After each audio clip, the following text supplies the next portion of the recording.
I stood on the front porch of my daughter Rachel's house, clutching a bottle of vintage wine in one hand and a card in the other. I thought we were celebrating her 10th wedding anniversary. The house was a sprawling mansion in the suburbs, the kind with pillars that looked like marble but were actually hollow plaster. I reached for the doorbell, a smile on my face, ready to play the role of the supportive father. Then my phone buzzed in my breast pocket. It was a sharp, insistent vibration that made me pause. I pulled it out. The screen lit up with a text from Steinberg, my lawyer for 30 years. The message was short. "Do not sign anything. Call me immediately." My heart hammered against my ribs. Steinberg never texted after 5 in the afternoon unless the building was on fire. I stepped back from the door, moving into the shadow of a decorative cypress tree, and dialed his number. He answered on the first ring. "Bernie, listen to me very carefully." Steinberg's voice was low and urgent. "Rachel just sent a courier to my office. She filed a petition to activate a durable power of attorney over your estate. She claims you have been diagnosed with severe cognitive decline. She has a buyer lined up for your farm, Bernie. They want to close the sale tomorrow morning at 9. The phone almost slipped from my hand. My farm. The 200 acres of prime land I had bought 40 years ago, the place where I taught Rachel to ride a bike, the place where my late wife Catherine and I had planned to grow old. They were selling it. Tomorrow. Steinberg continued, his voice cutting through my shock like a razor. "They are claiming you are unfit, Bernie. They say you are a danger to yourself. If you sign any document tonight, any document at all, they can use it to validate their claim that you are compliant with their supervision. Do not sign." Do you understand? I understood. I understood everything in a single blinding flash. The invitations to dinner. The sudden concern for my health over the past few weeks. The way Jason, my son-in-law, had been asking about property taxes. It wasn't love. It was a demolition job. I hung up the phone and stood there in the dark. The cold night air bit into my face, but I didn't feel it. I felt a coldness spreading from my chest outward. They thought I was just an old retired construction worker living on a pension. They thought I was a senile old fool who could be moved around like a piece of furniture. They had no idea that I still owned 40% of the largest construction firm in the state through blind trusts. They had no idea they were declaring war on the man who built the very foundations of this city. I reached into my pocket and pulled out a small digital voice recorder I used for dictating memoirs. I clicked it on and slipped it into the front pocket of my jacket, leaving the microphone just peeking out. I smoothed my tie. I put the smile back on my face, but it didn't reach my eyes. I pressed the doorbell. It was showtime. The door swung open, and there was Rachel. She was wearing a dress that probably cost more than my first car. Her smile was bright, too bright, like a neon sign that flickers before it burns out. "Dad, you made it." She pulled me into a hug that felt like a trap. She smelled of expensive perfume and desperation. Come in. Jason is just opening the wine. We have been waiting for you." I stepped into the foyer. The house was magnificent on the surface, but I knew construction. I looked at the crown molding and saw the hairline cracks. I looked at the floor and saw the cheap laminate disguised as hardwood. It was a house built on debt, a castle of cards waiting for a breeze. Jason walked out of the kitchen, wiping his hands on a towel. He was 42, but dressed like a 20-year-old influencer wearing sneakers that cost $500. "Hey, Bernie, good to see you." "Good to. You look a little tired. Are you feeling okay?" The game had begun. This was the gaslighting Steinberg had warned me about. They needed to establish that I was frail. I looked at him and blinked slowly, playing the part. "I am all right, Jason. Just a little trouble with my eyes lately." The drive over was a bit confusing. I intentionally slurred the word confusing just a fraction. Jason exchanged a quick, satisfied glance with Rachel. I saw it. They thought the bait was taken. "Come sit down, Dad." Rachel guided me to the dining room table, her hand gripping my elbow a little too firmly as if she were guiding a toddler. Brittany is here too. She is just finishing up a call. Brittany, my 19-year-old granddaughter, was slumped on the sofa in the living room. She didn't stand up. She didn't look up from her phone. "Hey, Grandpa," she mumbled, her thumbs flying across the screen. I looked at her, the girl I had set up a college fund for, the girl whose first car I had secretly paid for. She looked at me with total indifference. To her, I was just an ATM that had stopped dispensing cash fast enough. We sat at the table. The dinner was elaborate. Roast beef, truffled potatoes, expensive wine. But the conversation was an interrogation disguised as small talk. Rachel poured me a glass of wine, filling it to the brim. "So, Dad," Rachel said, cutting her meat with surgical precision. "We were worried about you last week. You didn't answer your phone on Tuesday. Did you forget to charge it again?" I hadn't forgotten. I was at a board meeting for the corporation finalizing a merger worth $30 million. But I couldn't tell them that. Not yet. I rubbed my forehead, feigning a headache. "I think I lost the charger, Rachel. I looked for it in the kitchen, but I couldn't remember where I put it. My memory isn't what it used to be." Jason leaned forward, his voice dripping with fake sympathy. "That is scary, Bernie. Losing things is the first sign. We have been reading about this. Living alone out on that big farm, it is dangerous. What if you fall? What if you leave the stove on?" I took a sip of wine. It tasted bitter, or maybe that was just the bile rising in my throat. "I am fine, Jason. The farm is my home. Catherine and I built that house." Rachel put her fork down. The metal clinked loudly against the china. "Mom is gone, Dad. She has been gone for 5 years. You are holding on to a ghost. We just want you to be safe. We found this wonderful community. It is assisted living. They cook for you. They clean. You wouldn't have to worry about property taxes or maintenance. Assisted living. That was the code word for a nursing home where they could dump me and forget I existed." I looked around the room. I saw the new crystal chandelier. I saw the designer handbags on the counter. I saw the stack of unopened bills on the side table that Jason thought he had hidden. They didn't care about my safety. They cared about the $2 million my farmland was worth to developers. They were drowning in debt, and I was their life raft. "I need to think about it," I said, making my hand tremble as I lifted the glass again. "It is a big decision." "We can help you with the decision," Jason said. He reached under the table and pulled out a leather folder. He placed it on the table and slid it toward me. "In fact, we wanted to take a load off your shoulders tonight. This is just a standard form. It allows Rachel to handle the utility bills and the insurance for the farm. You know how complicated that paperwork gets. If you sign this, you won't have to worry about the mail anymore. We will handle the boring stuff." I looked at the document. It wasn't for utility bills. It was the durable power of attorney Steinberg had warned me about. It granted Rachel full, unrestricted control over my assets, my bank accounts, and my medical decisions. It was a death warrant for my independence. Brittany finally walked over to the table, grabbing a roll from the basket. "Just sign it, Grandpa. Mom has been stressing about your bills for weeks. Just let them do it so we can eat dessert." Her tone was bored, entitled. She viewed my life as an inconvenience that was delaying her sugar rush. I looked at the pen Jason was holding out to me. It was a nice pen. Mont Blanc. Probably bought with the money I gave them for Christmas. I reached for it, letting my hand shake violently. I watched their eyes. They were hungry. They were like wolves watching a wounded deer. Rachel was holding her breath. Jason was licking his lips. I took the pen.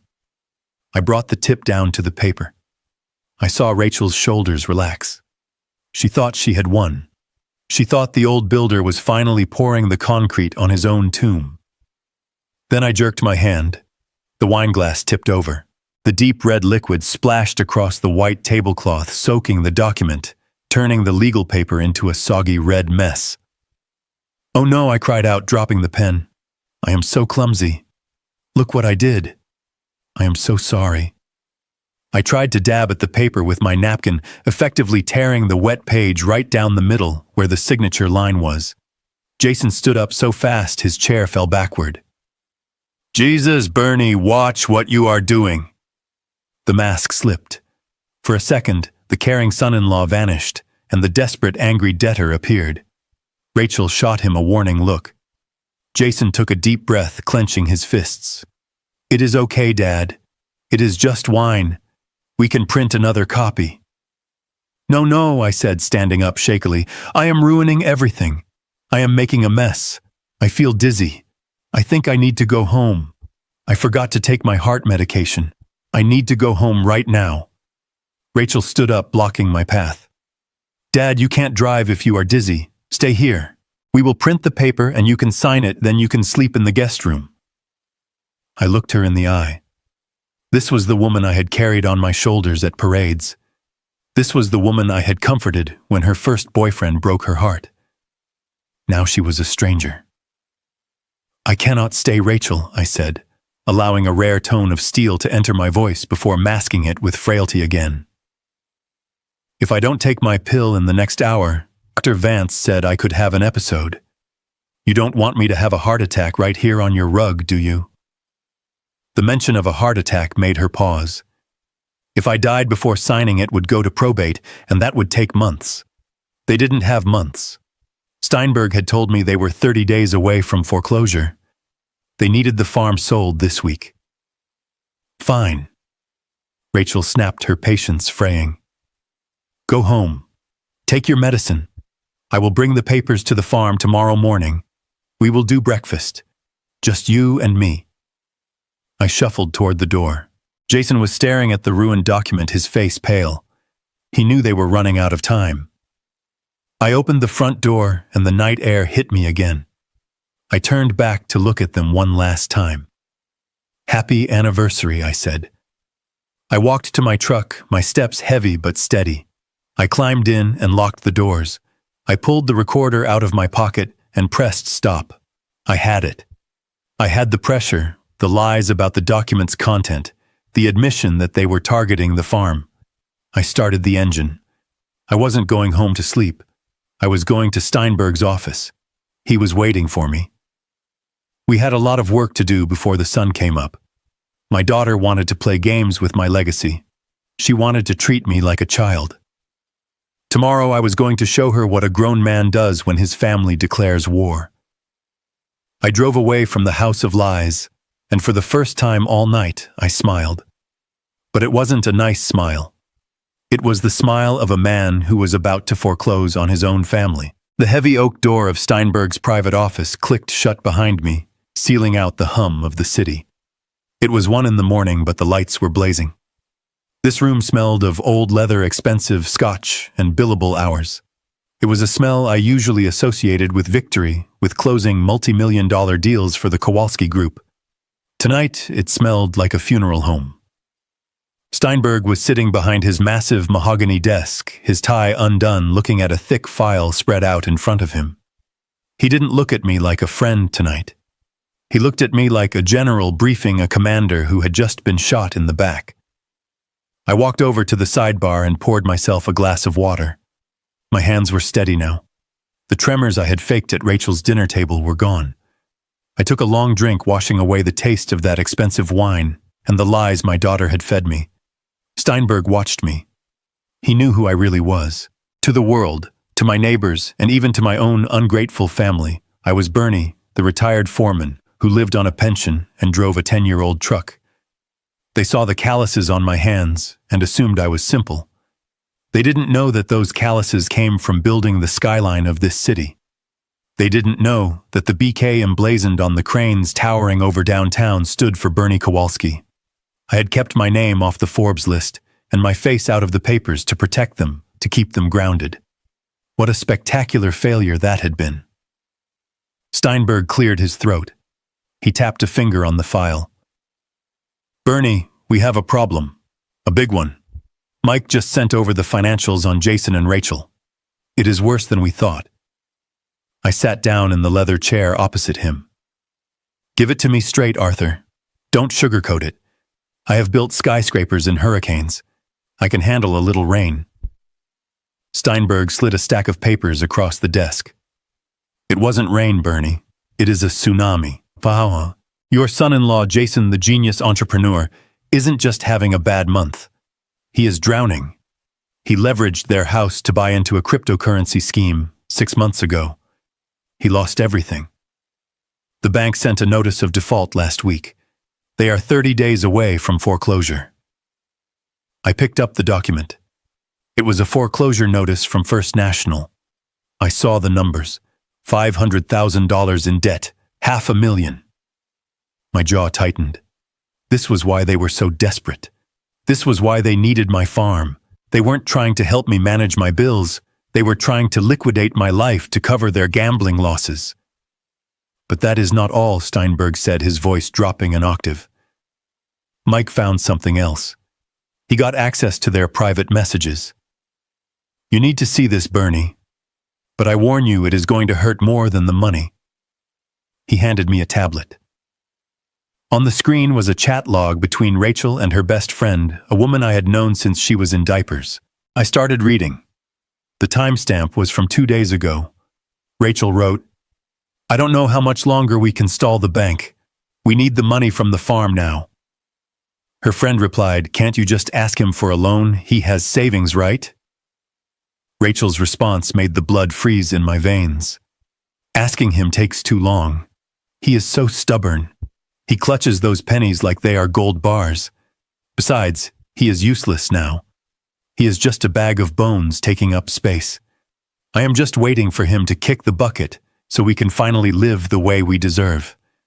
The old man is practically dead anyway. We are just speeding up the paperwork. I stared at the words. Bag of bones. Waiting for him to kick the bucket. This was my little girl. The girl I had carried to bed when she fell asleep in the car. The girl whose hand I had held when her mother died. She wasn't just greedy. She despised me.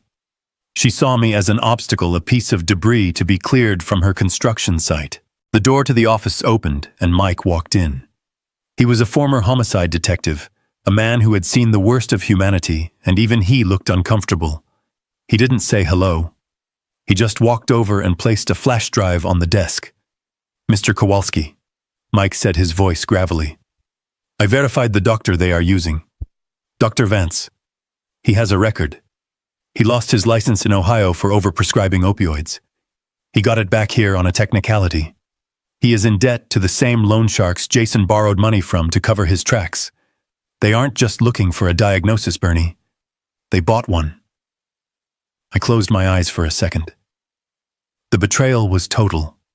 It was a conspiracy. My daughter, my son-in-law, a crooked doctor. They had built a cage for me bar by bar while smiling in my face. I stood up and walked to the window. I looked out at the city lights. I owned 3 of the buildings I could see from here. I had 4,000 employees who depended on my decisions. I was the silent king of this concrete jungle, and my own flesh and blood thought I was a senile old fool.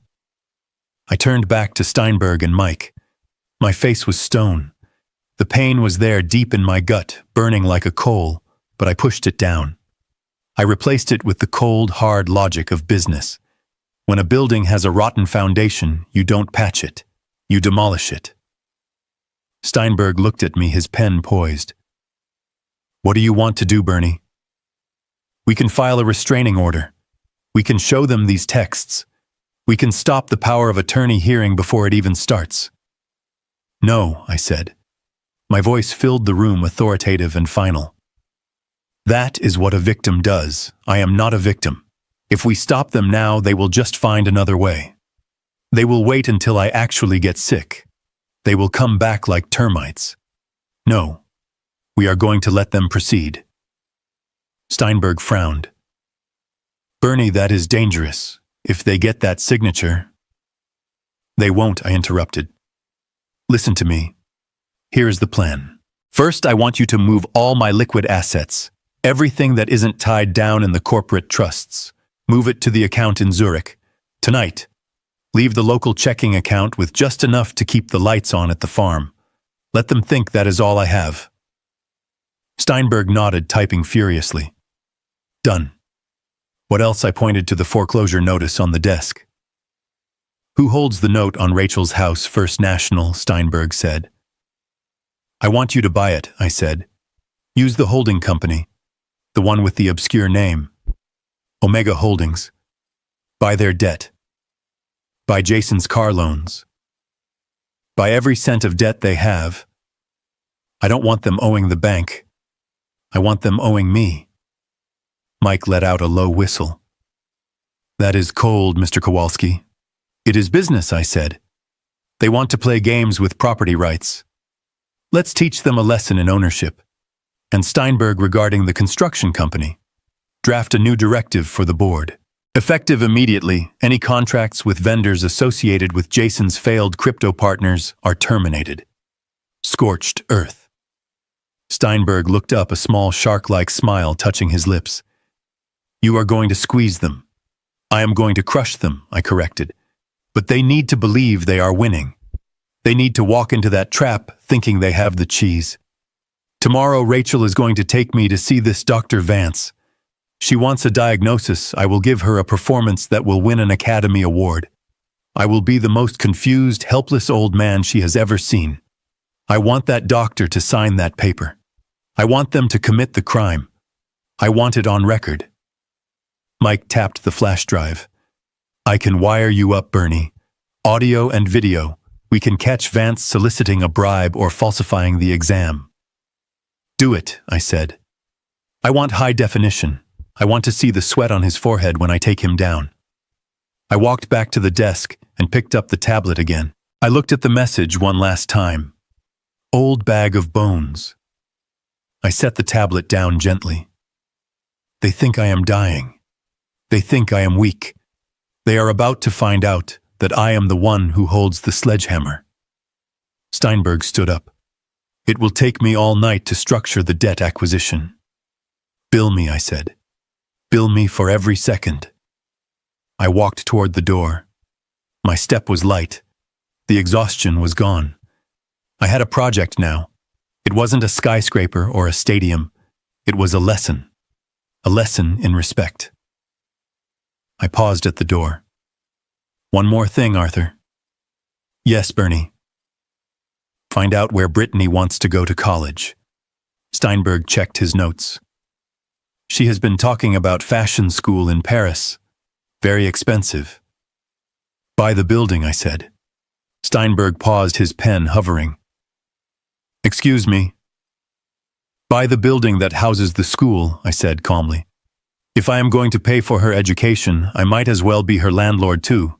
I want to control the roof over her head. When she realizes her tuition checks are bouncing because her parents are bankrupt, I want to be the one she has to call." I walked out into the hallway. The elevator dinged. I stepped in and watched the doors close. I was going home to my empty farm. I would sleep in the bed my wife and I had shared. I would look at her picture and apologize for what I was about to do to our daughter. But Catherine would have understood. She hated thieves, and she hated liars. Our daughter had become both. As the elevator descended, I checked my watch. It was 2 a.m. In 7 hours, Rachel would come to pick me up for the doctor's appointment. She would bring coffee. She would smile that fake smile. She would treat me like a child. Let them come. The trap was set. The bait was laid. And the wolf was waiting in the living room dressed in sheep's clothing. The morning sun glared off the hood of Rachel's luxury SUV as we pulled into the parking lot of a nondescript medical building on the edge of the city. It was not the hospital where my late wife had been treated, nor was it the office of my regular physician, who had known me for 20 years. This place was tucked between a dry cleaner and a payday loan center, a brick box with tinted windows that seemed designed to keep secrets rather than heal the sick. Rachel put the car in park and turned to me, her face arranged in that mask of exaggerated concern she had perfected over the last week. "Dad, we are just going to have a little chat with Dr. Vance," she said. Her voice pitched high and slow, the way one speaks to a disobedient child or a golden retriever, He is a specialist. He is going to help us figure out why you have been so confused lately." I stared out the window, letting my mouth hang open slightly, keeping my eyes unfocused. I didn't tell her that I knew exactly who Dr. Vance was. I didn't tell her that Mike, my private investigator, had sent me a dossier on this man that was thick enough to choke a horse. Vance was a doctor who had lost his privileges at 2 major hospitals for ethical violations. He was a man drowning in gambling debts, a man who sold prescriptions and diagnoses to the highest bidder. He was the perfect tool for a daughter who wanted to erase her father's legal existence. I patted my chest pocket, feeling the hard rectangular outline of the high-definition recording device Mike had taped to the inside of my jacket. It was running. Every word, every lie, every breath in that room would be captured. "I don't need a doctor, Rachel," I mumbled, letting a tremor shake my hand as I reached for the door handle. "I just need to go to the farm. I need to feed the chickens. I haven't had chickens in 15 years, but Rachel didn't care about the details. She just needed the narrative. See, Dad?" "This is what I mean," she sighed, getting out and coming around to open my door. "You don't have chickens anymore. You are living in the past. Come on, let's get this over with." She gripped my arm hard, her nails digging into my bicep through the fabric of my coat. It wasn't a guiding hand. It was a shackle. We walked into the waiting room. It smelled of stale coffee and industrial cleaner. The carpet was worn, and the magazines on the table were 3 years old. There was no receptionist, just a sliding glass window that was firmly shut. Rachel knocked on it sharply. A moment later, a heavy door buzzed open, and a man in a white coat stepped out. He was younger than I expected, maybe 50, with slicked back hair and eyes that darted around the room like a trapped animal. He wore a gold Rolex that looked too big for his wrist and too expensive for this zip code. This was Dr. Vance. "Mrs. Miller," he said, extending a hand to Rachel. He didn't even look at me. "I see you brought the patient."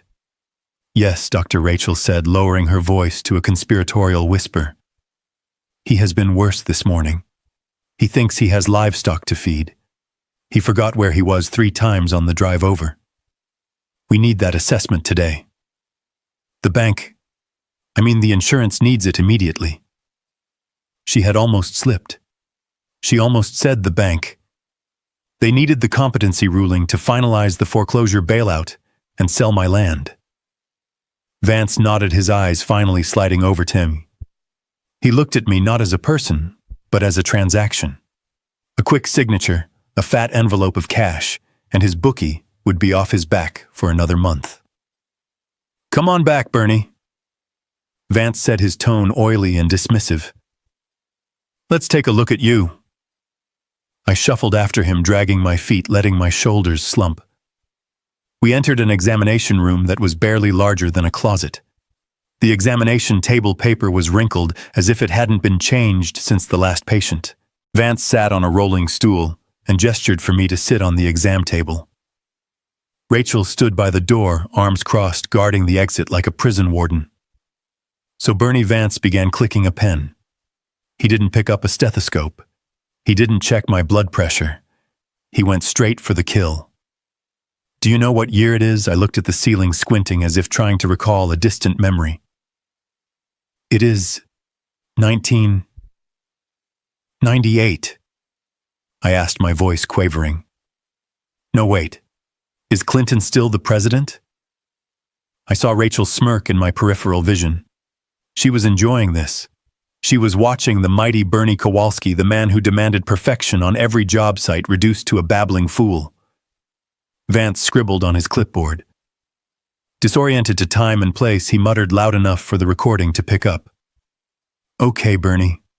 Can you count backward from 100 by sevens?" I stared at him blankly. 100? 7? I like the number 7. My wife? She liked 7. Where is Catherine? Is she coming to pick me up? Vance didn't even wait for me to finish. He checked another box. Severe cognitive impairment. Unable to perform simple calculations. He looked up at Rachel. "It is textbook, Mrs. Miller. Advanced dementia. Rapid onset. He is not capable of making financial or legal decisions. He is a danger to his own estate. Rachel let out a breath she must have been holding since she woke up. Thank you, doctor. You have no idea how hard this has been, watching him fade away like this. Can you sign the certificate now? We have an appointment with the caregivers this afternoon. Hold on, Vance said. I need to ask him a few more questions to make it official. Just for the file. He turned back to me, leaning in close. His breath smelled of peppermint and rot. Bernie, do you know who this woman is? He pointed to Rachel. I looked at my daughter. I looked at the greed in her eyes, the impatience, the total lack of empathy. I saw the little girl who used to cry when her ice cream fell, now grown into a woman who would push her father off a cliff for a purse. That is the lady from the bank, isn't it? I said softly. She wants my signature. Everyone wants my signature. Rachel rolled her eyes. See?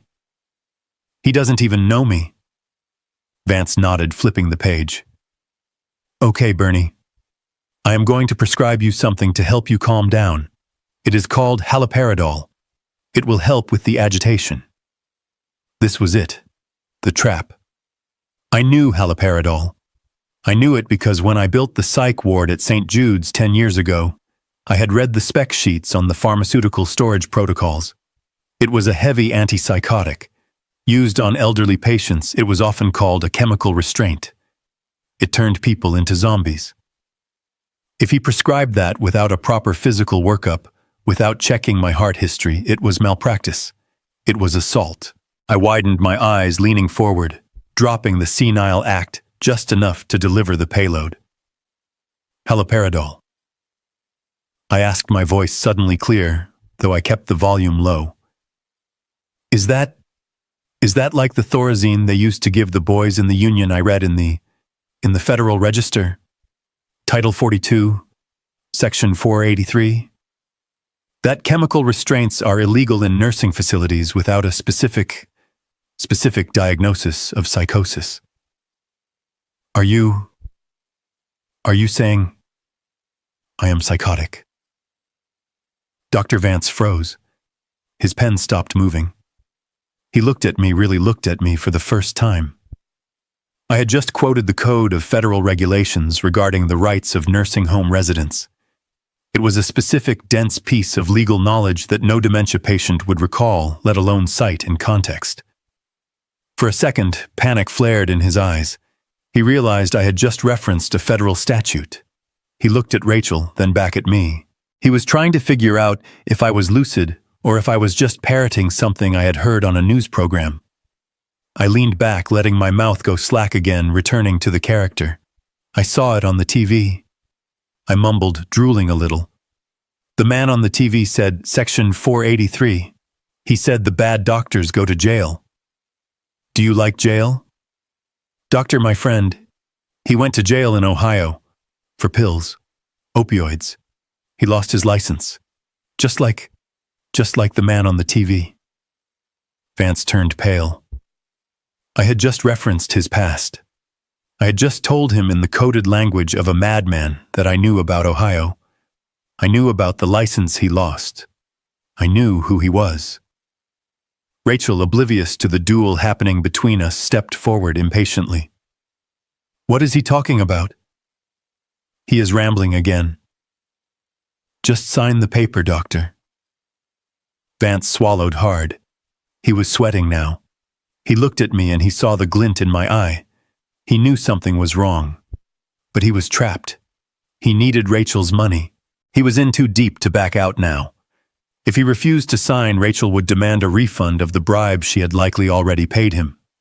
If he signed and I was faking it, he was finished. But greed is a powerful blinder. He convinced himself I was just repeating nonsense. He convinced himself a 71-year-old construction worker couldn't possibly know about his sealed record in another state. He is confabulating. Vance stammered, his voice cracking. Mixing reality with television. It is a classic symptom. Very advanced. He turned to the clipboard and signed his name at the bottom of the certificate of incompetency. The scratching of the pen on the paper sounded like a gunshot in the small room. "Here," he said, ripping the sheet off and handing it to Rachel. "This declares him mentally incapacitated. It gives you immediate medical and legal guardianship pending a court hearing. Take him home. Give him the pills I am calling in. Keep him quiet. Keep him." Rachel took the paper as if it were the Holy Grail. She stared at it, a smile spreading across her face that was pure, unfiltered avarice. "Thank you, doctor. You have saved our family." She didn't know she was holding her own indictment. She didn't know that the piece of paper she was clutching was the final nail in her coffin. "We have to go," Vance said, standing up abruptly. "I have other patients. He wanted us out. He wanted me away from him. He was terrified." I stood up slowly. I looked at Vance. I tapped my chest pocket just once, a subtle gesture that meant nothing to Rachel, but everything to a man who lived in the shadows. The recorder. "Have a nice day, doctor," I said, my voice steady, the slur completely gone for just 1 second. "Good luck with the audit." Vance's eyes widened, his jaw dropping, but Rachel was already pulling me out the door. "Come on, Dad, we are getting ice cream. We are going to celebrate." We walked out into the parking lot. The sun was still shining, but the world had changed. They had done it. They had crossed the line. They had committed fraud, conspiracy, and malpractice, and I had it all on tape. Rachel buckled me into the car, treating me like a piece of precious, fragile cargo, not because she loved me, but because I was now a liquid asset. She got into the driver's seat and pulled out her phone. I watched her type a message. I knew who it was for. It was for Jason. Got the paper, she typed. "He is officially crazy. Call the realtor. Sell the farm." I closed my eyes and leaned my head against the cool glass of the window. Let them make the call. Let them set the date. Tomorrow was going to be the longest day of their lives. They thought they were driving a senile old man back to his deathbed. They didn't know they were driving the CEO of their destruction. Rachel started the engine and turned up the radio, humming along to a pop song. She was happy. She thought she had won the lottery. I sat in the silence of my own mind, reviewing the plan. Steinberg would have the assets moved by now. Mike would be securing the video feed from the doctor's waiting room to corroborate the timeline. The trap was sprung. As we drove away from the clinic, I looked back one last time. I saw Dr. Vance standing in the window, watching us leave, a look of pure dread on his face. He knew. He knew he had just made a fatal mistake. But Rachel. She didn't have a clue, and that was going to make the fall so much harder. I reached into my pocket and turned off the recorder. Phase 2 was complete. Now it was time for the escalation. It was time to let them think they were kings right before I toppled the throne. I closed my eyes and pretended to sleep, dreaming of justice. It tasted sweeter than the ice cream she was about to buy me. The rumble of a diesel engine shattered the morning peace of my farm. I looked out the kitchen window, my hands gripping the edge of the sink until my knuckles turned white. A massive moving truck was backing up my driveway, crushing the azaleas Catherine had planted 20 years ago. Behind it, Rachel's SUV and Jason's sports car followed like vultures circling a carcass. They weren't just visiting. They were invading. I walked out onto the porch, letting my shoulders slump, putting on the mask of the confused old man. Rachel jumped out of her car, barking orders at the movers. She wasn't wearing her usual high heels. She was in combat mode, leggings and sneakers, ready to clear out a life she deemed expired. "Dad," she shouted, waving a hand dismissively at the truck. "Don't panic.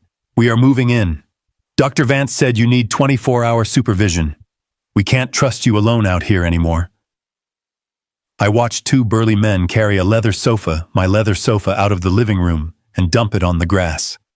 What are you doing?" I asked, my voice trembling just enough to sell it. "That is my chair. I sit there to read the paper." "Not anymore," Jason said, striding up the steps with a box of his own things. That thing smells like old man and dust. We are bringing in our furniture. If we are going to take care of you, we need to be comfortable. This isn't a museum, Bernie. It is a living space. They didn't ask. They didn't knock. They just took over. For the next 3 hours, I sat on a wooden stool in the corner of the kitchen, watching them dismantle my life. It wasn't just furniture. It was history. Rachel went through the cabinets with a black trash bag, sweeping things off the shelves. My collection of spices from my travels. The mugs Catherine and I bought in Napa. The little clay statues Rachel herself had made in kindergarten. Trash, junk, clutter. She muttered the words like incantations, tossing items into the bag with a sickening crunch. Then she went for the hutch in the dining room. Inside was Catherine's collection of porcelain angels. She had collected them for 30 years. Each one had a name. Each one had a story. Rachel opened the glass door and started grabbing them by the handful. "Rachel, please," I said, standing up, letting a real note of panic enter my voice. "Not those. Your mother loved those." Rachel stopped and looked at me, a porcelain angel dangling from her fingers by a wing. "Mom is dead, Dad.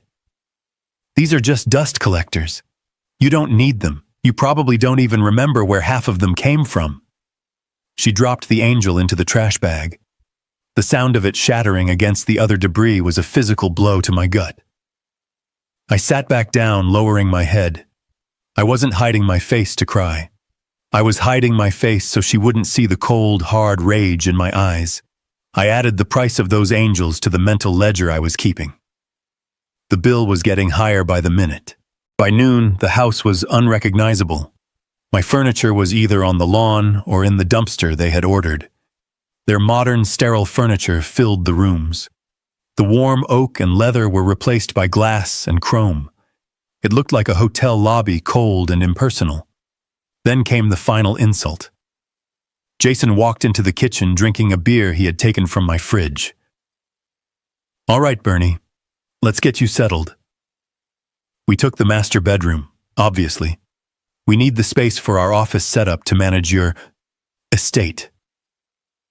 The master bedroom, the room where I woke up next to Catherine for 40 years. The room where we whispered our secrets in the dark. Where am I going to sleep?" I asked. Jason pointed a thumb downward. "The basement. There is that finished room down there next to the furnace. It is quiet.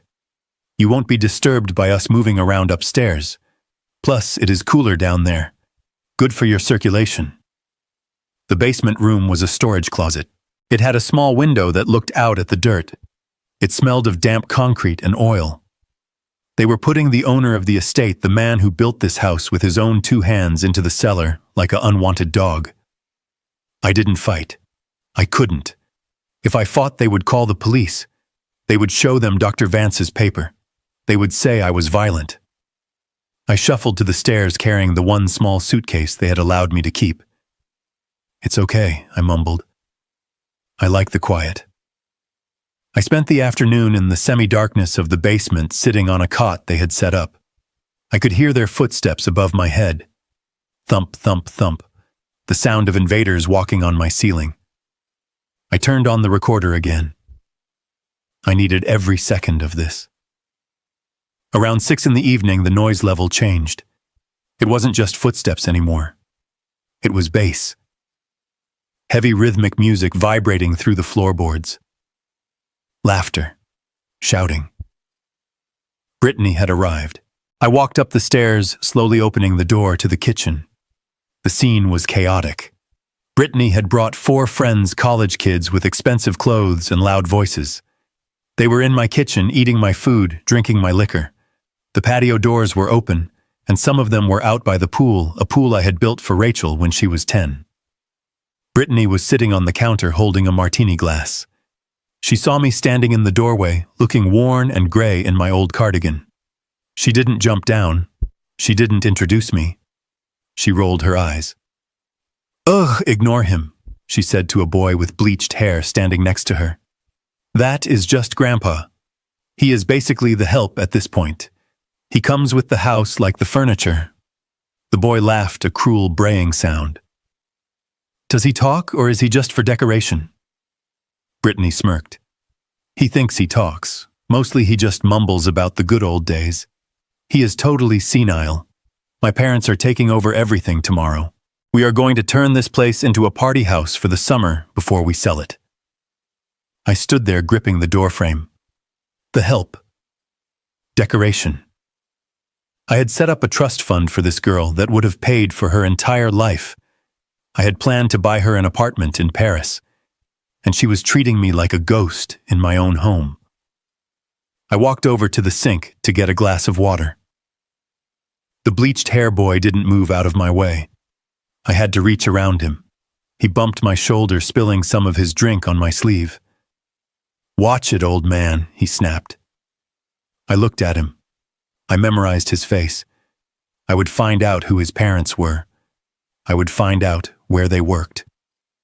The Kowalski reach was long. I shuffled back toward the basement door, but I stopped near the hallway. Jason was there, talking on his phone, his back to me. He thought I was deaf or too confused to understand. "Yeah, the move is done," Jason said into the phone, laughing. "We put him in the dungeon, literally. He is happy as a clam down there. Look, tell the buyer we can sign the preliminary papers on Friday. No, don't worry about him. He won't be a problem. The doctor said his heart is a ticking time bomb. The stress of the move might just finish him off. We are counting on nature to take its course. If not, well, accidents happen on farms, right?" He hung up and turned around, startled to see me standing there. He didn't look ashamed. He looked annoyed. "What are you doing lurking there, Bernie? Go downstairs. We have guests." "I am going, Jason," I said softly. "I just wanted to make sure you were comfortable." I went back down to the basement and sat on the cot. My hands were shaking, but not from age. They were shaking from the effort of not strangling him. They were betting on my death. They were hoping for it. They were planning to facilitate it if nature was too slow. I looked at the water-stained ceiling. I thought about the call I had made to Steinberg earlier. The trap was ready. The pieces were in place. But I needed one more thing. I needed the final straw. The absolute, undeniable proof that there was no humanity left in them. The next morning I went upstairs early. The house smelled of stale beer and pizza. Rachel was in the kitchen nursing a hangover, wearing a silk robe. She was looking at her reflection in the microwave door, adjusting something around her neck. I froze. Around her neck was a string of pearls. Not just any pearls. They were South Sea pearls, slightly pink with a diamond clasp in the shape of a rose. I had bought those for Catherine on our 30th anniversary. I had flown to Japan to pick them out myself. Catherine had worn them every day until she died. She was buried in her wedding ring, but she had asked me to keep the pearls for Rachel, for when she was ready to appreciate the legacy. I had kept them in a velvet box in the back of my safe. The safe Rachel must have cracked while I was sleeping in the basement. "Rachel," I said, my voice cracking. "That necklace, that is your mother's." Rachel turned, touching the pearls absently. "Oh, this, I found it in that old safe in the study. The combination was my birthday." "You really should be more creative, Dad." "Please," I said, stepping forward, reaching out a hand. "Take it off. Catherine wanted you to have it, but not like this. Not yet. It is special. It is sacred." Rachel laughed. It was a harsh, ugly sound. "Sacred. It is jewelry, Dad. It is worth 10 grand easy. I got it appraised this morning online. Mom is dead. She doesn't care who wears it. Besides, it looks better on me. It was wasted in that dark box, just like this house is wasted on you." She patted the clasp. "I am actually thinking of selling it. I saw a purse online that would match my new shoes perfectly. Pearls are a little old-fashioned, don't you think? Selling her dead mother's pearls to buy a purse." That was it. That was the moment. The last ember of fatherly love I had been holding on to, the tiny spark of hope, that maybe, just maybe, she was being influenced by Jason was extinguished. She was rotten. Rotten to the core. I looked at her. I really looked at her. I didn't see my daughter. I saw a thief. I saw a stranger. "You are right, Rachel," I said, my voice suddenly steady, the tremor gone. I dropped the act for just a second, letting her see the steel beneath the skin. "Mom is dead, and she is lucky she isn't here to see this." Rachel frowned, sensing the shift in tone. "What did you say?" I slumped my shoulders again, returning to the role. I said I need my pills. My head hurts." Rachel rolled her eyes, the moment of suspicion passing. "Go downstairs, Dad. Take your pills, and stay there. We have a party planner coming in an hour. We are throwing a big bash tonight. A birthday party for you. All the important people in town are coming. I need you out of the way until we bring you out for the cake. A birthday party. My birthday was 3 months ago. This wasn't a party for me. It was a victory lap. They were going to parade me in front of their friends, the senile old man they were so graciously caring for, while they spent my money and sold my home." I turned and walked toward the basement stairs. "Okay, Rachel. I will be ready." I went down into the dark. I sat on the cot and pulled out my phone. I texted Steinberg. "It is time. Bring the cavalry. Tonight." I looked at the recording device. It was full. I had the theft. I had the abuse. I had the conspiracy to commit murder. I had the desecration of my wife's memory. Tonight, they were going to throw a party. They were going to invite the elite of the city. They didn't know that the guest of honor was going to be the executioner. I laid back on the cot and closed my eyes. I wasn't afraid anymore. I wasn't sad. I was ready.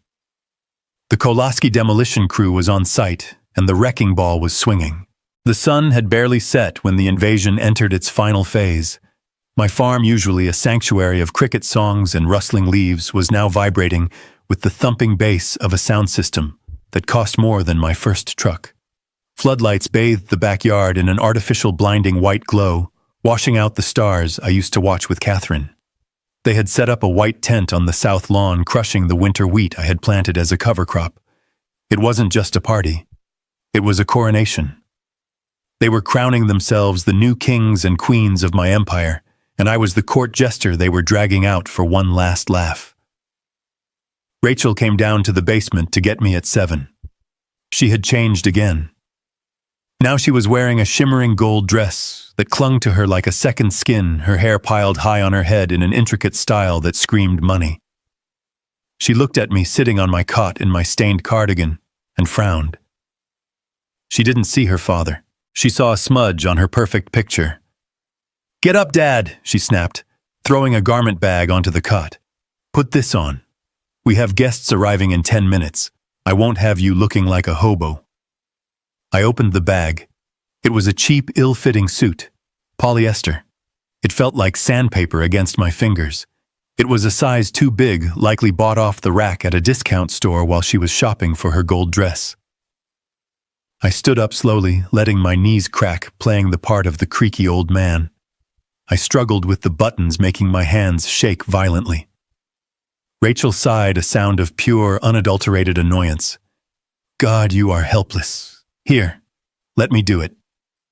She slapped my hands away and began buttoning the shirt, her movements rough and impatient. She tightened the tie until I could barely breathe. "There. Now try not to drool on yourself. And for God's sake, don't try to tell any stories. Nobody wants to hear about concrete or foundations. Just smile, nod, and eat your cake." She sprayed me with a cloud of cologne that smelled like desperation and pine cleaner. Then she grabbed my arm and marched me up the stairs. The transformation of the main floor was complete. It was terrifying. My home was gone. In its place was a cocktail lounge. Waiters in black vests were circulating with trays of hors d'oeuvres that I couldn't identify. A bartender was mixing drinks in the corner where my favorite reading chair used to be. And the people. There were at least 50 of them. I recognized some of them. There was the mayor, a man I had donated to anonymously for years. There was the head of the local country club, a man who had once denied me membership because I worked with my hands. There were Rachel's friends, a gaggle of women who looked like clones of her holding wine glasses and judging the upholstery. They didn't see Bernie Kowalski, the titan of industry. They saw Bernie, the senile relic. "Here he is," Rachel announced, her voice pitching up into that fake, sugary register she used for the public. "The birthday boy." Applause rippled through the room. Polite, condescending applause. I looked at the banner hanging over the fireplace. "Happy 75th birthday, Dad." I was 71. She didn't even know my age. Or maybe she just didn't care. 75 sounded more fragile. 75 sounded like a man who was ready to check out. It was a small detail, but it cut deeper than the cheap suit. Jason came over, a scotch in his hand, his face already flushed with drink. He slapped me on the back, hard enough to make me stumble. "Look at him looking sharp, Bernie!" He turned to a man standing next to him, a guy in a pinstripe suit who looked like a banker. "This is what I was telling you about Bob. Great genes. But the mind, you know how it is. The lights are on, but nobody is home." The banker nodded sympathetically, looking at me with pity. "It is a tragedy, Jason, truly. But you are doing a saint's work taking him in. Most people would just put him in a home and throw away the key." Jason sighed, swirling his scotch. "We try, Bob. We try. It is a burden, I won't lie. The medical bills, the constant supervision. But Rachel, she has a heart of gold. She couldn't bear to see him suffer alone." I stood there silent, my hands clasped in front of me to hide the fact that they had stopped shaking. I was recording. I was listening. Saint's work. A burden. I memorized their faces. I memorized the way Jason's hand rested possessively on the mantel of my fireplace. He thought he owned it. He thought he had already won. Rachel guided me to a chair in the corner away from the main action. "Sit here, Dad. Don't wander off." I sat. I became a piece of furniture. People walked by me talking about their vacations in Aspen, their new Teslas, their kitchen renovations. They talked about me in the third person, as if I were deaf or dead. "He looks peaceful," one woman said to Rachel. "He is medicated," Rachel whispered back loud enough for me to hear. "We had to. He gets violent otherwise. He thinks he is still running a construction site. He starts yelling at people to wear hard hats. It is heartbreaking. Violent. Another lie to paint the picture of a dangerous lunatic." I watched Brittany across the room. She was with her friends taking selfies by the buffet. She had my mother's pearl necklace on. She had fished it out of the trash, or maybe she had stolen it back from her mother. She was wearing it with a ripped denim jacket, mocking the elegance it represented. "Check it out," I heard her say to a girl with pink hair. "Vintage. Authentic. My grandma left it to me." "She is alive?" the friend asked. Brittany shrugged. "Who cares? She is dead to me. I just wanted the pearls." I gripped the armrests of the chair. The fabric was rough polyester, not my soft leather. I focused on my breathing. In, out, tomorrow. Just wait until tomorrow. The party moved outside to the tent. Rachel came and hauled me up again. "Time for the speeches, Dad. Come on, try to walk straight." She led me out into the night. The tent was heated, filled with round tables and elaborate floral centerpieces. They sat me at the head table next to an empty chair. That chair was for appearances, a space for the ghost of the father they wished I was. Dinner was served. It was filet mignon. I looked at the steak. I looked for a knife. There wasn't one. Just a spoon. Rachel leaned over. "We didn't give you a knife, Dad. We don't want you to hurt yourself. I will cut it for you." She picked up her knife and fork and began to cut my meat into tiny bite-sized pieces like I was 3 years old. The humiliation burned in my cheeks. 50 people watched as my daughter cut my food. I could feel their eyes. Poor old man. Can't even feed himself. I ate the meat. It was cold. I chewed slowly, swallowing my pride with every bite. I needed the energy. I needed the strength for what was coming. After dessert, a cake that wasn't my favorite flavor but chocolate, which Rachel loved, the music died down. A spotlight hit the small stage at the front of the tent.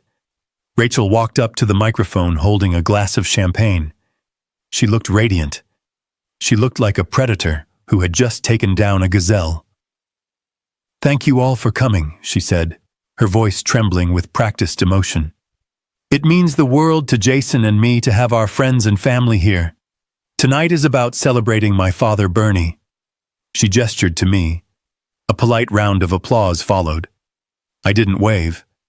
I stared at her. Rachel wiped a fake tear from her eye. You all know the struggles we have faced lately. Watching a parent decline is the hardest thing a child can do. We have tried so hard to keep him here on the farm he loves. We moved in. We disrupted our lives. We did everything we could to keep him home." She paused for effect. The room was silent. "But we have to be realistic. We have to put his safety first. Yesterday, Dr. Vance gave us the news we have been dreading. Dad needs more care than we can give him. He needs 24-hour professional supervision." She took a deep breath, looking out at the crowd playing the martyr. "So it is with a heavy heart that I announce that next week Dad will be moving to the Golden Sunset community. It is a beautiful place. It is the best place for him." Golden Sunset. I knew it. It was a state-run facility 3 counties over. It was underfunded, understaffed, and smelled of urine and bleach. It wasn't a community. It was a warehouse for the forgotten. Rachel looked at me, her eyes pleading for the audience, but hard as flint for me. "We are doing this because we love you, Dad. We are doing this to protect you, and to ensure that your legacy, this farm, is preserved for the future. We will take care of everything. You can just rest now." The crowd erupted in applause. They were clapping for her bravery. They were clapping for her sacrifice. They were clapping for my imprisonment. Jason stood up and hugged her.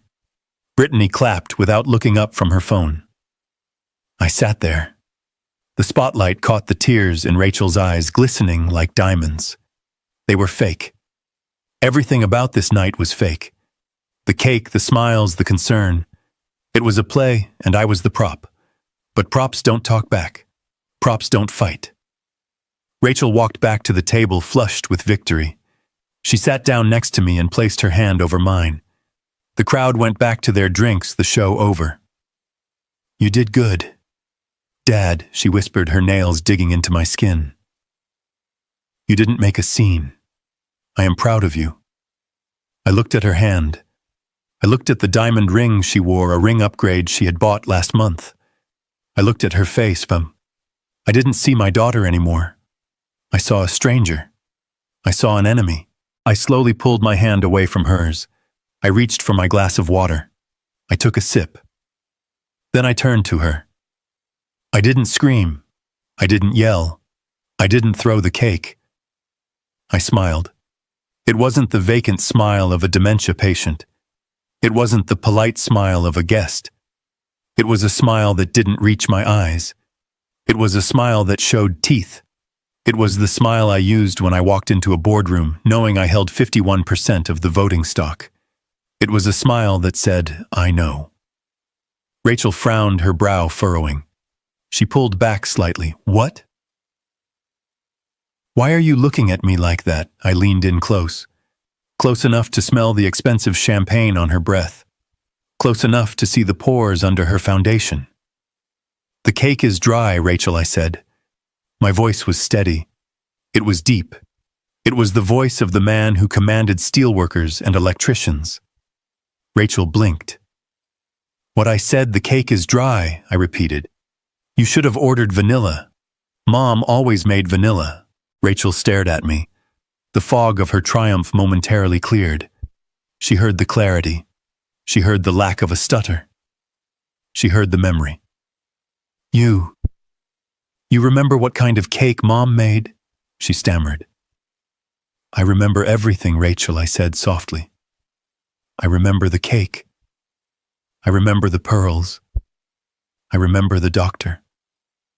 I remember the papers. Her face went pale. The noise of the party faded into the background. It was just us. The predator and the prey, but the roles were shifting in the dark. Dad, she whispered. I leaned back in my chair, crossing my arms over my chest. I kept smiling that terrible, knowing smile. Enjoy the party, honey. It is a very expensive party. I hope it was worth it. Rachel opened her mouth to speak, but Jason came over, draping an arm around her shoulders. Great speech, babe.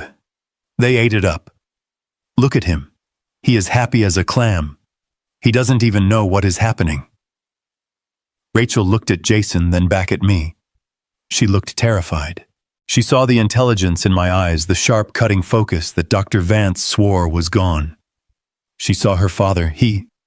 Jason, he just, what? Jason laughed, slapping me on the back again. He is fine. Come on, let's dance. They are playing our song. Jason pulled her away onto the dance floor.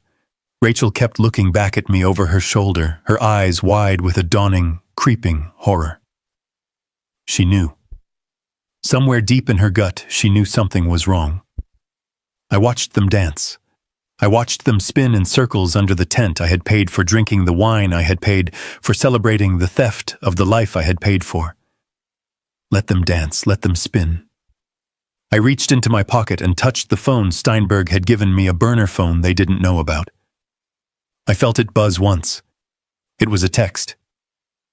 It is done. The sheriff is briefed. The bank has transferred the deeds. We are ready for 9 a.m. I took a bite of the dry chocolate cake. I swallowed it. It tasted like victory. Tomorrow the music would stop. Tomorrow the lights would go out. Tomorrow the landlord was coming to collect the rent, and they were all past due. I sat in the middle of the celebration, a silent island of vengeance, and I waited for the sun to rise on their judgment day. The next morning, the sky was a flat slate gray, the kind of heavy sky that presses down on the world before a storm. I sat in my assigned chair in the corner of the living room, wearing the same ill-fitting suit Rachel had forced me into the night before. My hands rested on my knees, still and calm. The house smelled of strong coffee and nervous sweat. Rachel was pacing back and forth in front of the fireplace, her heels clicking sharply on the hardwood floor. She was wearing a power suit, navy blue, sharp angles. She looked like she was going to court, not selling her father's farm. Jason was in the kitchen, talking on the phone in hushed, frantic tones. I caught snippets.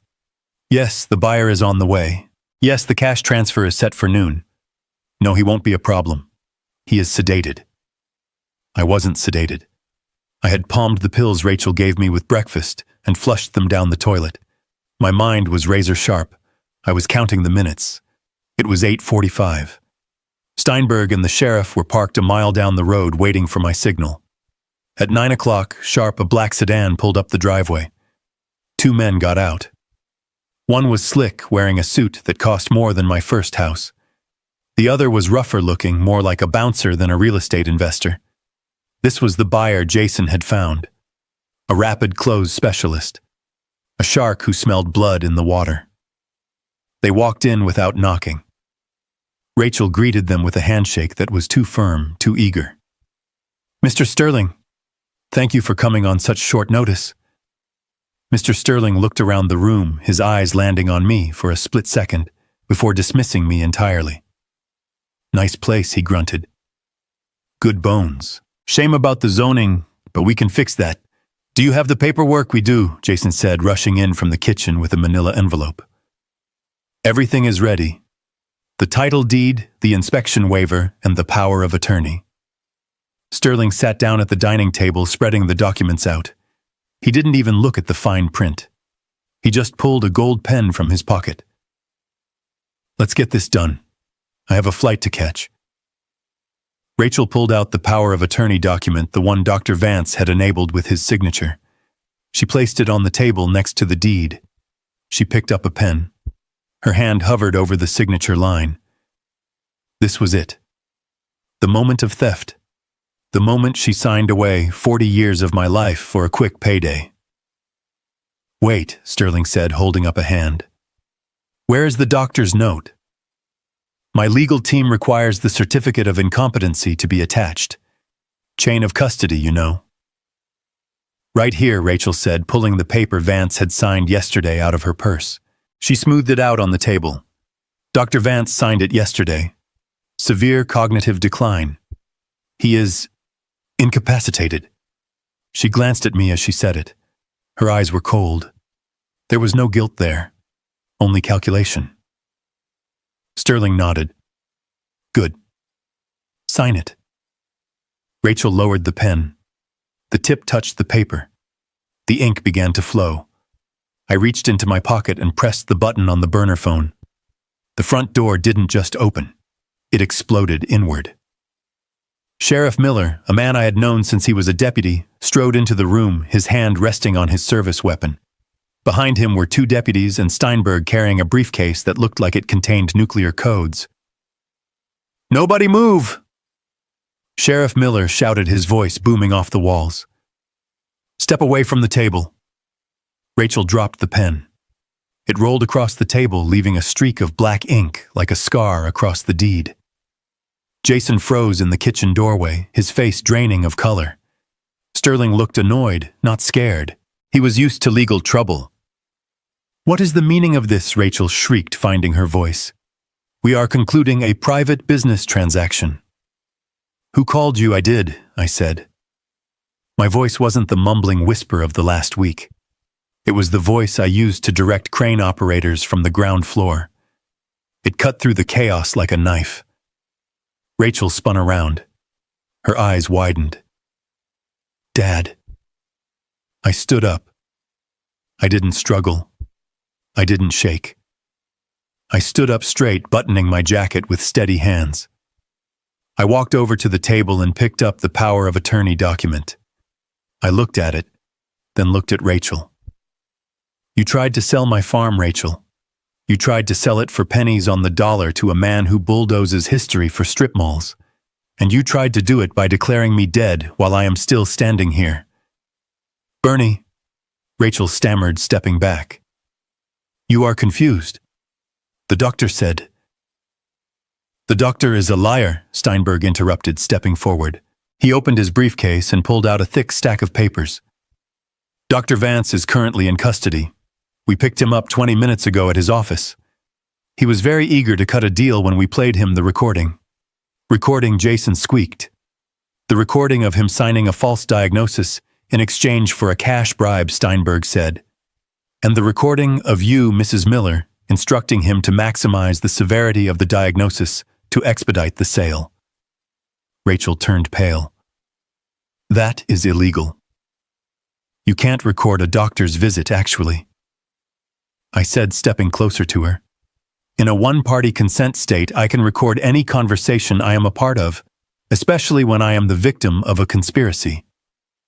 Sheriff Miller stepped forward, handcuffs gleaming in his hand. Rachel Miller. Jason Miller. I have warrants for your arrest. Conspiracy to commit fraud, elder abuse, forgery. Forgery. Rachel gasped. I didn't forge anything. Steinberg pulled another paper from his briefcase. This is the original power of attorney, Mr. Kowalski signed 10 years ago. It clearly states that any activation of power requires the consensus of 2 independent board-certified neurologists, not a disgraced general practitioner with a gambling problem. By attempting to use Vance's note to override this, you committed fraud. And by signing this deed today as his proxy, well, that is forgery. Jason tried to run. It was pathetic. He bolted for the back door, knocking over a chair. One of the deputies tackled him before he even reached the kitchen.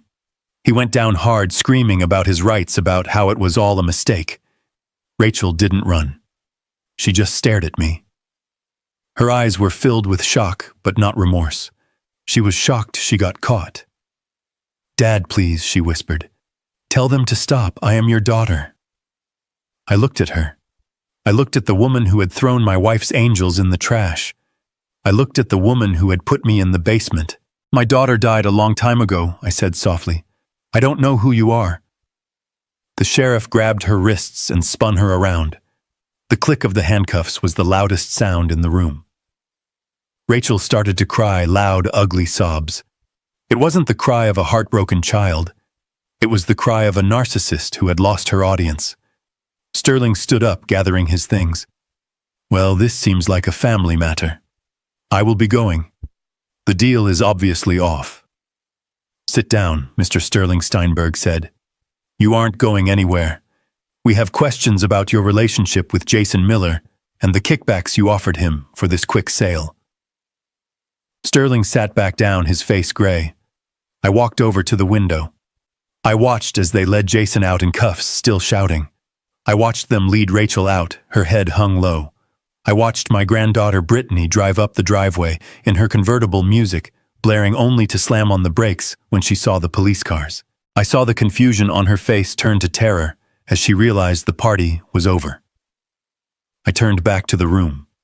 It was quiet now. Just me, Steinberg, the sheriff, and the shark in the expensive suit. The farm was safe, but the house felt empty. It felt cold. I had won the war, but the battlefield was scorched. Steinberg walked over to me and put a hand on my shoulder. "It is done, Bernie. The assets are secure. The power of attorney is void." I nodded. "Thank you, Arthur." I looked at the table where the ink stains still marred the deed. I picked up the pen Rachel had dropped. It was heavy, expensive. I walked over to the fireplace and tossed the pen into the cold ashes. "Get them out of here, Arthur," I said, my voice tired. "Get everyone out. I have a lot of cleaning up to do. I had taken back my life.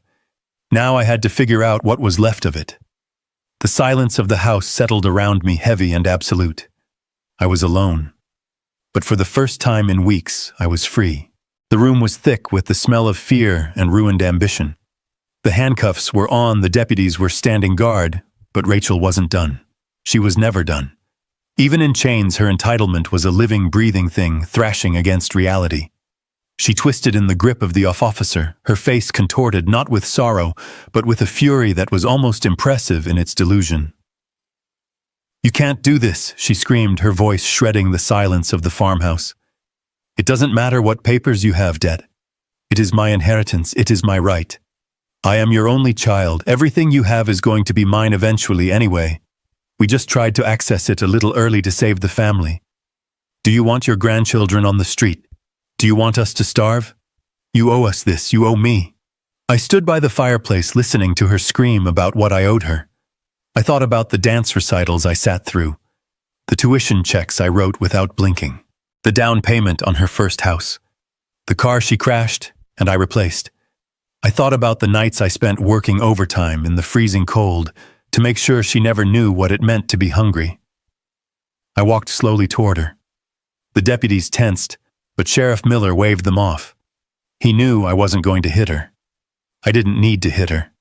I had something much heavier to drop. "You talk about what is yours, Rachel," I said.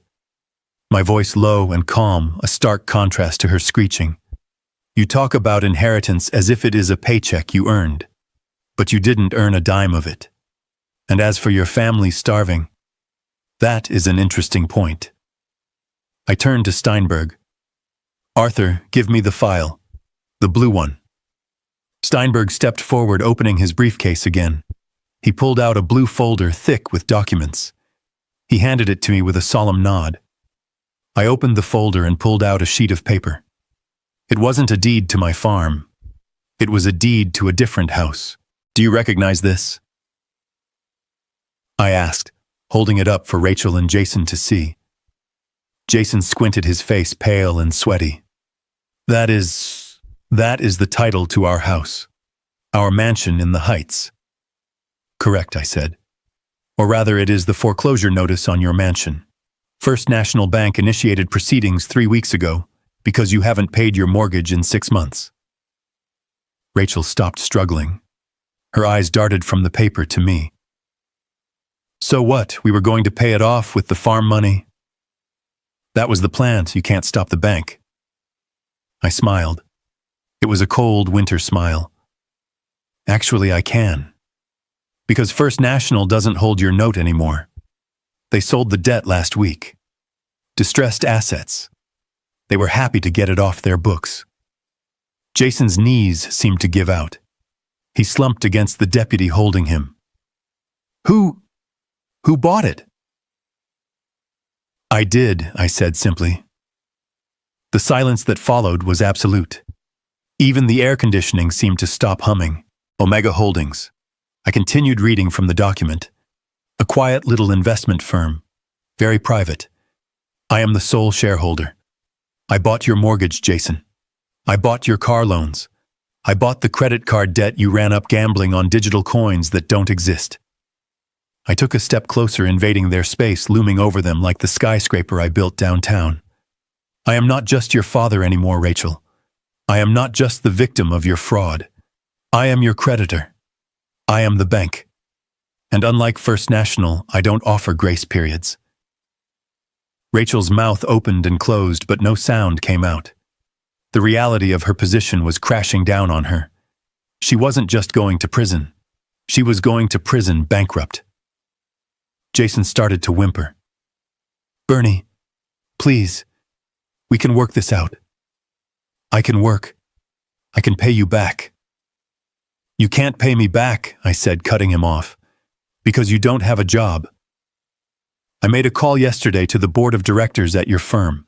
I told them about the embezzlement investigation the district attorney is opening. You were fired effective this morning. You just didn't know it yet because you were too busy trying to rob me. I pulled another document from the blue folder. This one was a seizure order. This was signed by a judge an hour ago, I said, my voice devoid of any emotion. Since I hold the debt, and since you have proven to be a flight risk and a fraudster, I have been granted an emergency freeze on all your remaining assets. Your bank accounts are locked. Your cars are being towed as we speak. The mansion. The locks are being changed at noon. Rachel looked at me with pure horror. You are evicting us from our own home. Where will Brittany go? She is innocent. Brittany, I said, feeling a twinge of pain but burying it under the necessity of the lesson. Brittany is at the house right now, finding out that her key doesn't work. But don't worry. I didn't leave her on the street. I rented her a room. A very small room in a boarding house near the community college. She has a job interview tomorrow at a diner. I set it up for her. If she wants to eat, she will work. If she wants to learn, she will study. But the party is over. The free ride is over. Rachel screamed. It was a primal sound of rage and loss. You monster. You are destroying your own family. You are taking everything I took. Everything I asked, my voice rising, for the first time thunder rolling in the room. I gave you everything. I gave you life. I gave you education. I gave you a safety net, so wide you could sleep on it. And you cut it. You took scissors to the net because you wanted the gold threads for yourself. I threw the blue folder onto the table. It landed with a heavy thud. You wanted my money, Rachel. You wanted the power that comes with the Kowalski name. Well, now you have the full weight of it. You wanted to treat this family like a business transaction. Fine. You made a bad deal, and I am calling in the loan. Sheriff Miller stepped forward, looking uncomfortable but resolute. All right, that is enough. We need to transport them. Wait, I said. I reached into my pocket and pulled out one last thing. It was a checkbook, my personal checkbook, the one they had tried to steal. I ripped out a check. I didn't write anything on it. I just crumpled it up into a tight ball. Jason looked at it with hungry, desperate eyes. This is what you thought I was, I said, holding the paper ball in front of his face. Just paper. Just a resource to be used up and thrown away. I dropped the ball of paper on the floor. Take them away, Sheriff. The deputies began to haul them toward the door. Jason was sobbing, his legs dragging on the floor. Rachel was still staring at me. Her eyes filled with a hate so pure it was almost blinding. "I will never forgive you," she screamed as they dragged her out onto the porch. "I hope you die alone in this big empty house. I hope you rot." I listened to her screams fade as they put her in the back of the cruiser. I stood in the middle of my living room, surrounded by the strange furniture they had brought in the remnants of their invasion. Steinberg closed his briefcase. The click was loud in the sudden silence. "That was thorough, Bernie," he said quietly. "It was necessary," I replied. I walked over to the window and watched the police cars drive away, lights flashing, carrying away the last of my biological family. They wanted the inheritance, Arthur. They wanted the end of the story. They just didn't realize I was the one writing it. I looked out at the fields of my farm. The winter wheat was crushed where they had put the tent, but the roots were still there. It would grow back. It would take time and a lot of work, but it would grow back. "What about the mansion?" Steinberg asked. "What do you want me to do with it?" "Sell it," I said immediately. "Liquidate it. Take the money and put it into the trust for the victims of elder abuse. Every cent. I don't want a penny of their debt money. I just wanted the control. I wanted them to know that the hand that fed them could also take away the plate." Steinberg nodded. "And Brittany?" I sighed. "Keep an eye on her. If she keeps the job at the diner for 6 months, if she shows up, works hard, and doesn't ask for a handout, then we can talk about tuition. But not Paris, State College. She needs to learn that the world doesn't owe her a view of the Eiffel Tower." I turned away from the window. The house felt huge. It felt silent. But for the first time in weeks, it didn't feel like a prison. It felt like a fortress that had just repelled a siege. "I'm going to change the locks again," I said. "And Arthur." "Yes, Bernie." "Send a bonus to Mike. And get me the number for that gardening service. I want those azaleas replanted. I want this place to look like Catherine's home again. Not a hotel, not a bank, a home." I sat down in the single chair that was left in the room, the one Jason hadn't thrown out, because he used it to stack his magazines. I closed my eyes. I was 71 years old. I had just sent my daughter to prison and bankrupted my son-in-law. I was alone. But as I sat there listening to the old house settle, I felt a strange sense of calm. I hadn't lost my family today. I had lost a tumor. I had cut out the rot that was killing me. And now finally, the healing could begin. I took a deep breath, filling my lungs with air that finally belonged to me again. It was cold, and it was sharp, and it felt like life. Sheriff Miller stepped forward, the creak of his leather gun belt breaking the heavy silence of the room. He pulled a folded piece of paper from his pocket, the warrant that would seal the fate of my family. He didn't shout. He didn't need to. The weight of the law was in every syllable. "Rachel Miller and Jason Miller, you are hereby under arrest for conspiracy to commit wire fraud, forgery of legal documents, and elder abuse in the first degree. You have the right to remain silent. Anything you say can and will be used against you in a court of law." The words hung in the air like smoke. Elder abuse. It was an ugly term. It conjured images of bruises and neglect of physical violence. But what they had done was more insidious. They had tried to erase my mind. They had tried to steal my autonomy. They had tried to bury me while I was still breathing. Jason was the first to break. He slumped against the wall, his expensive suit now looking like a costume on a child. "I didn't do it." He whimpered, tears streaming down his face, mixing with the sweat of his panic. "It was her idea. She told me you were sick. She told me it was the only way to save the house. I just signed the papers. I just did what she told me." Rachel spun on him, her hands cuffed behind her back, her eyes blazing with a feral intensity. "You coward," she hissed. "You spineless worm. You were happy enough to spend the money when you thought we were going to get away with it. You were the one who looked up the foreclosure laws. You were the one who found the doctor. Don't you dare pin this on me. I watched them turn on each other. The united front they had presented to the world, the perfect couple who just wanted to take care of their aging father, disintegrated in seconds. It was pathetic. It was inevitable. Rats always eat each other when the ship goes down. The deputies moved in, taking them by the arms. They led them toward the door, past the overturned chairs and the remnants of the failed sail. I didn't look away. I forced myself to watch. I needed to remember this. I needed to remember that the little girl with pigtails was gone, replaced by this woman who would sell her soul for a country club membership. Just as they reached the threshold, the front door flew open. Brittany stood there breathless, her face flushed. She had seen the police lights from the road. She was wearing a designer jacket I had paid for and carrying a purse that cost more than my first car.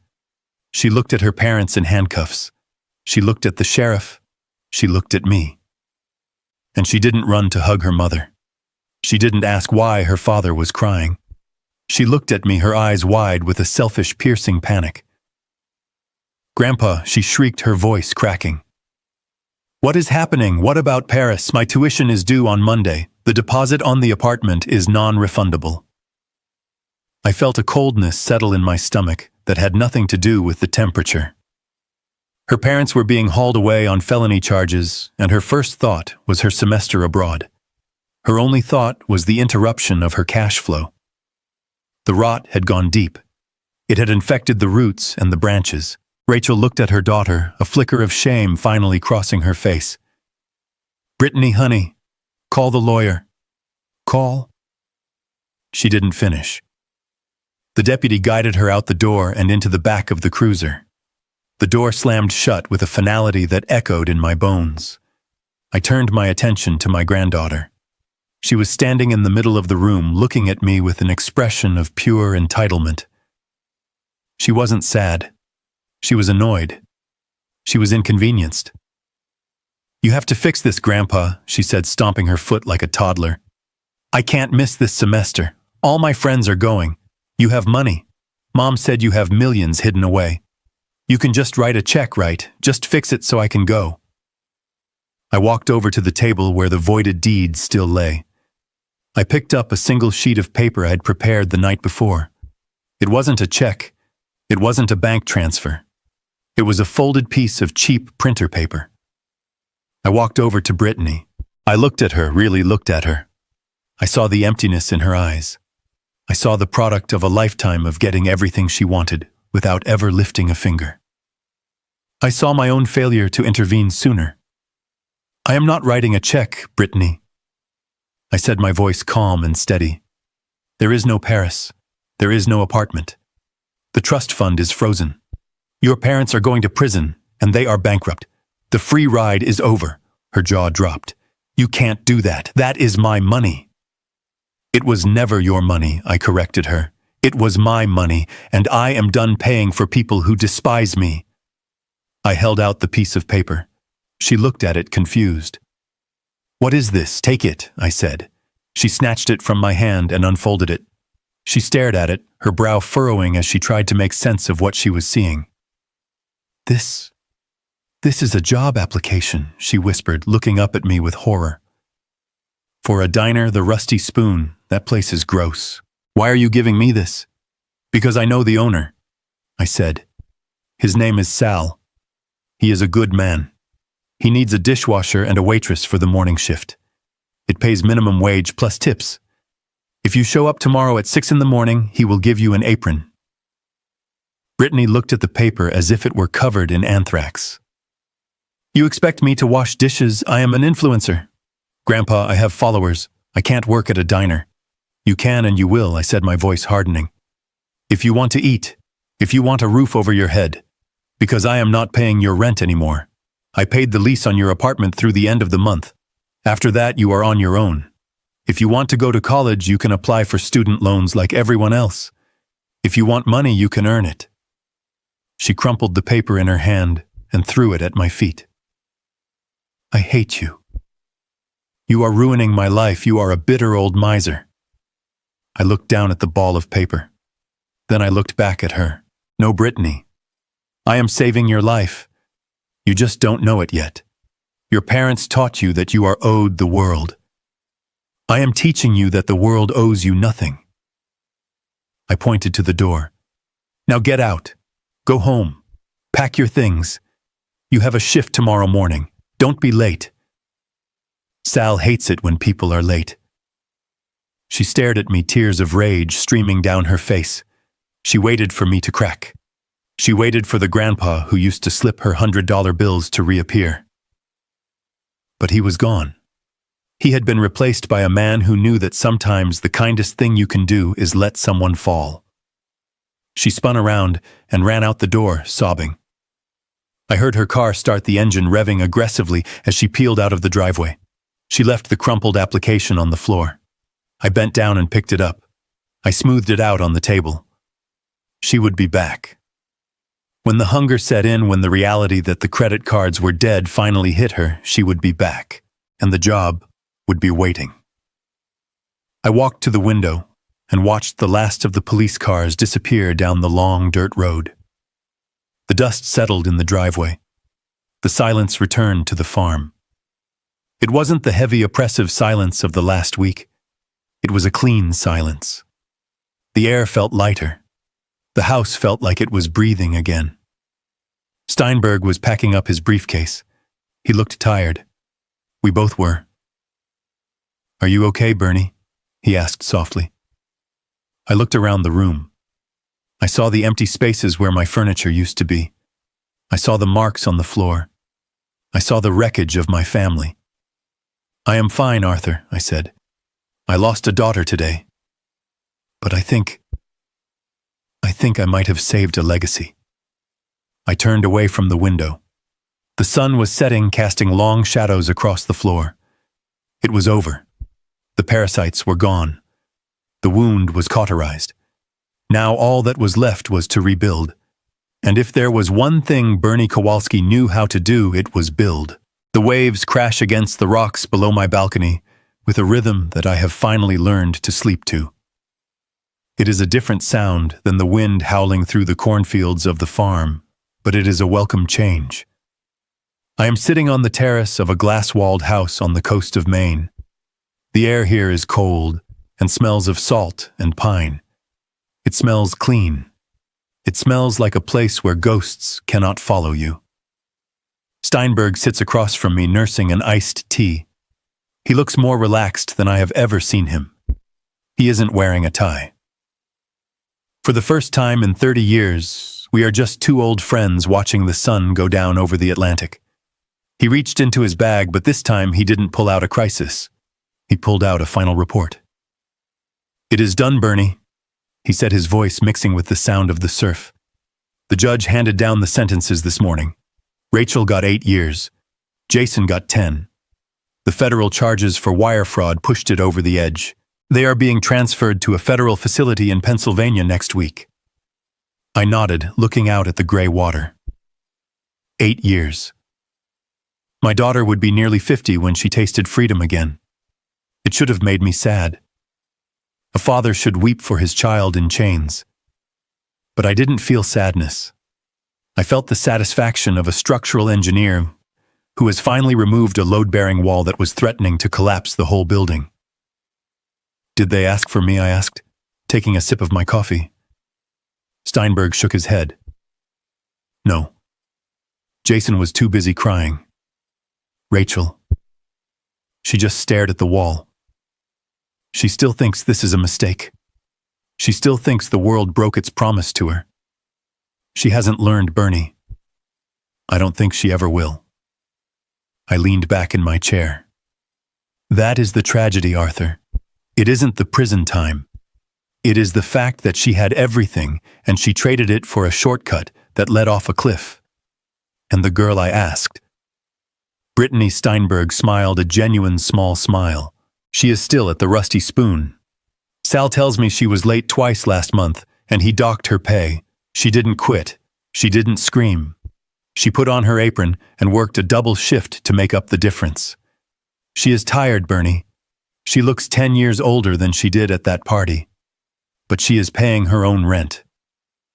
I felt a warmth in my chest that had nothing to do with the sun. Good, I said. Keep the scholarship fund open. If she makes it to Christmas, if she survives a year of serving eggs and scrubbing floors without asking for a handout, send her the application for the state university. Not Paris, but a chance, a real chance. Steinberg closed the folder. You are a hard man, Bernie Kowalski. I looked at my hands. They were old hands, spotted and veined, but they were steady. I am not hard, Arthur. I am just finished with soft lies. I sold the farm 3 months ago. I couldn't stay there. The memories of Catherine were there, yes, but they had been polluted by the invasion. Every time I looked at the dining room, I saw Rachel trying to force a pen into my hand. Every time I looked at the basement door, I remembered the cot. So I sold it to a young couple who wanted to raise horses. I left them the tractor. I hope they find the peace there that I lost. I moved here. I stopped hiding the money. I bought this house with the cash from the Zurich account. I bought a boat. I hired a chef not because I can't cook, but because I earned the right to have someone else chop the onions. But I didn't just retire. I used the liquidation of Jason's debt and the sale of the farm to seed a new project. The Catherine Kowalski Defense Fund. We pay for lawyers for elderly people who are being exploited by their families. We hire private investigators to find the hidden assets of greedy children. We are the cavalry that comes over the hill when everyone else has looked away. Every week I read the files. I see the same stories. The son who steals the pension. The daughter who sells the house. And every time we win a case, every time we put a stop to the theft, I feel a little bit of weight lift from my soul. I stood up and walked to the railing. The sun was dipping below the horizon, painting the sky in bruised purples and angry reds. People tell you that family is everything. They tell you that blood is thicker than water. They tell you that you have to forgive because you share a last name. They are wrong. Blood is just biology. Family is behavior. Family is the people who respect you when you are weak. Family is the people who protect you when you are vulnerable. Rachel and Jason weren't family. They were parasites who shared my DNA. I looked at Steinberg. He was my family. Mike, the detective who saved my life, was my family. The young couple raising horses on my old land were more family to me than the woman sitting in a cell in Pennsylvania. I took a deep breath of the salt air. I was 71 years old. I was alone in a big house by the sea. But I wasn't lonely. I was clean. I had cut out the rot. I had secured the foundation. I turned back to Steinberg. Stay for dinner, Arthur. The chef is making lobster. And tomorrow bring me the file on that case in Ohio. The widow with the 3 sons. I think it is time we paid them a visit. I am Bernie Kowalski. I built skyscrapers. I built a fortune. And when my own blood tried to tear it down, I built a fortress they couldn't breach. I am still standing, and the view from here is spectacular. This journey has taught me a hard lesson, one that no father ever wants to learn. We spend our lives building homes, building fortunes, building families. We assume that the foundation of blood is unbreakable, but I learned that blood is just biology. Loyalty, respect, and kindness are choices. My daughter chose greed. She looked at me and saw a bank account with a pulse. She mistook my silence for senility and my patience for weakness. To anyone listening who feels trapped by the obligation of family, who feels like a resource rather than a person, know this: you have the right to close the door. You have the right to protect your dignity, your legacy, and your peace. It is not cruel to demand respect. It is not selfish to cut off a limb that is poisoning the body. True family doesn't plot your demise. They celebrate your life. I may have lost a daughter, but I regained my self-respect. And in the end, standing alone in a house built on truth is far better than living in a crowded mansion built on lies. If you enjoyed this story of justice served cold, please hit that like button and subscribe to the channel for more. Now I want to hear from you. If you were in my shoes, would you have sent them to prison? Or would you have just cut them off financially? Let me know your thoughts in the comments below. See you in the next story.